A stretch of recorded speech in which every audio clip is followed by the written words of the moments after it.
Urban Eatin has been around for 3 seasons. We've been incorporated for 2 seasons as a worker co-op. We build edible landscapes. Some people want raised beds in their front yard, in their backyard. Some people are interested in fruit trees. Others want something that's more aesthetic, like a perennial garden, but we find ways to incorporate edibles into those designs. It's actually a really exciting concept to be able to go to very different job sites every single day and work in a very ethically powerful way, uphold all of your values as far as sustainable horticultural practices, organic gardening, organic pest control. This is a great way to help other people in the city that might be too busy with a job, to help them lessen their footprint by growing food in their backyards. Kind of when I came into Urban Eatin, it kind of coincided with a lot of opportunities coming up to do workshops. So it seemed like this was a summer for a lot of educative opportunities arising through North End Community Renewal Corporation, Winnipeg Public Libraries, various private organizations, some educational facilities like schools. Just, I guess there's a huge hunger to learn about horticulture. Well, I like the idea that everyone has a say in what's going on. You're not just going to work for somebody else that's telling you how to do things and what to do and when to do it.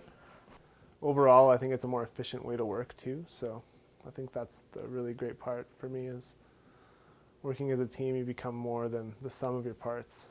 We all sort of take responsibility for the important things that need to happen within the worker co-op, and we can all do things that we're stronger at. It's really nice to look back at the stuff that I did that week or that season or that day and know that it was upon my initiative that made these things happen. It makes me kind of feel proud of what I was able to accomplish. Currently I'm a non-member, but I'm looking to become a member this fall.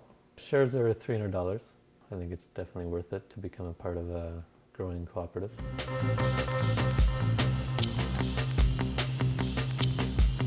We start off every meeting by talking about the jobs for the next couple of weeks, which is awesome because it makes sure that everybody's on the same page. Kind of redundant sometimes, but pretty awesome.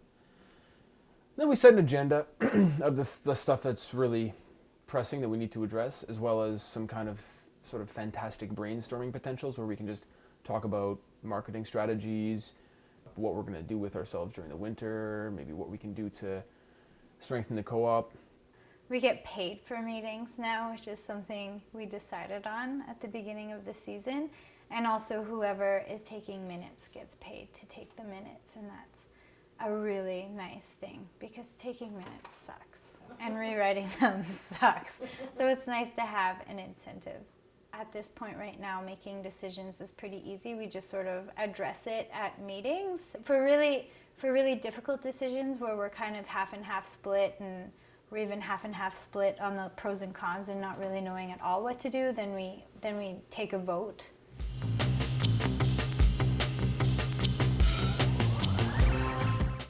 A worker co-op does indeed present some challenges. I would say that the constant need for meetings is a constant need. In some weeks you talk about something and it's so pertinent and relevant to, say, the month of May, and if you don't get it dealt with by June, it's done.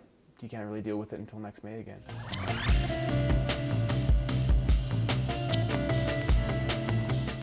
I would have a lot more fruit trees. I would have fruit trees everywhere. The ledge, what a waste of space.